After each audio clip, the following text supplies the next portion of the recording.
Hey everyone, Matt Sperling here.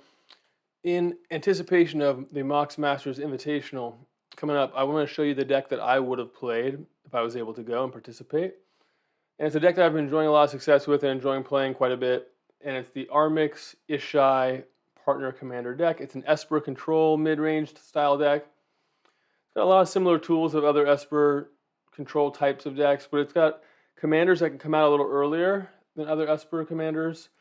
And it really allows you to adapt your playstyle to the table around you. That's what I've really loved about it. It's just so good at playing in different lanes based on what other commanders are there, what other players are up to. So in some pods, having access to a commander like Armix that can destroy other creatures, and by the way, the link to the deck is in the description below, so if you're not familiar with any of the cards, you'll have the ability to pause the video, pull up the deck list on Moxfield, poke around. But you discard a card with Armix, you get to kill other opposing commanders, other utility creatures, and it can really be a pain for very popular decks like Najila and Kinnan especially, but even just run-of-the-mill decks that are trying to get any kind of creature out there and have it stick.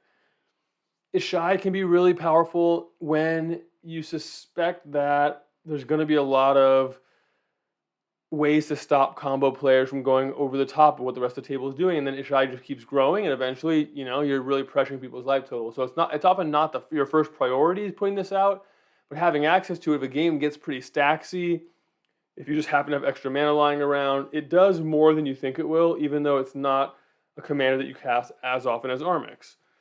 Now let's talk about some of the tools we have. So we have sort of one-sided Stax cards, which I love, the Karns, the Dranis, the Dothis, the Oppo agents.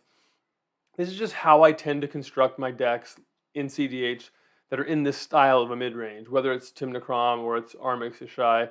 I like these kinds of effects. They don't stop me from doing my turbo thing, but they certainly slow down my opponents. And then I've got several sort of silence creatures. I mean, Grand Abolishers and Ranger Captains, sort of I don't leave home without them in a white deck.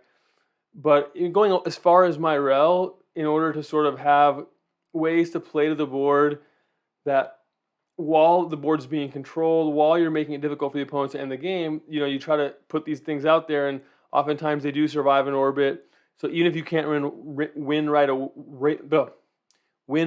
away, they're going to be able to present that threat that sometimes they don't know, opponents just don't have the ability to kill it, or they just say, I'm going to take a chance and save my removal, or it doesn't look like Matt has too much going on.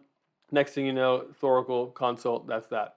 You can also, of course, pay for and go off the same turn if you're not mana constrained. That's often how it goes. You've drawn a bunch of cards, you're not mana constrained.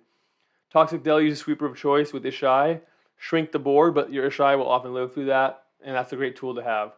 Winds of Abandon, similarly, not a card you have to play, but a card that I've liked in decks like this that are trying to sort of have a little bit of a mix of targeted removal and sweeper, where you don't want necessarily dam because you're planning on playing with commanders out and maybe even having more of a creature presence than the average player at the table. You don't want to necessarily sweep the whole board, but you're happy to have access to a card like this if you get into one of those Staxy types of matchups and you want to kill a bunch of creatures at once.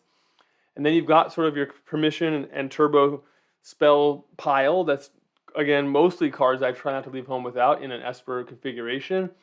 Things like Silence, things like, even though I've got Armix, I'm still going to pick up a tool like Swords of Plowshares because it's so efficient.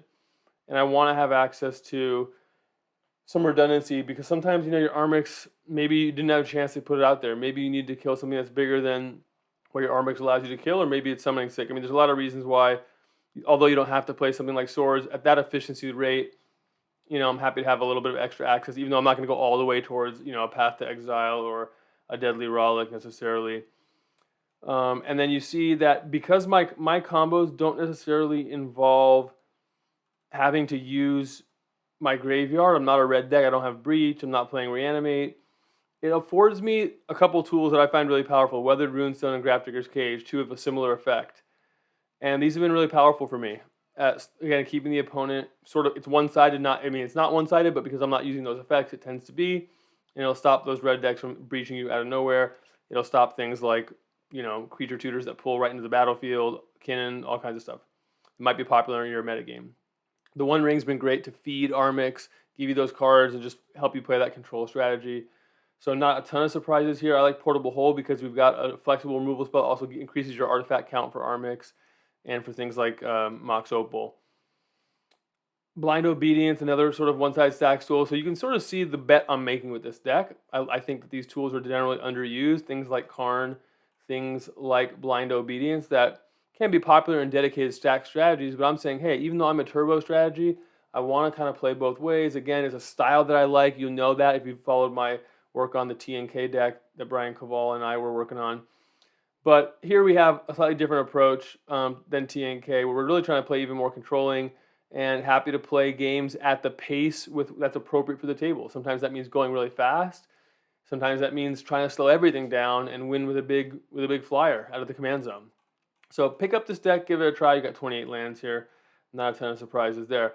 But I think if you're not sure what to play in the Invitational, I recommend giving this a look. If you're just trying to mix it up and you want to have some fun, I find games are not repetitive at all. Like I said, when I play 5 games, there might be a couple games where Armix is doing a lot, and 3 games I don't even cast Armix. There might be a game where I'm just trying to go for a quick Thassa's Oracle win. There might be another game where I'm just beating down with some of these creatures and just honestly swarming or protecting a Karn, that sort of thing. So the games feel really different. You have a lot of flexibility.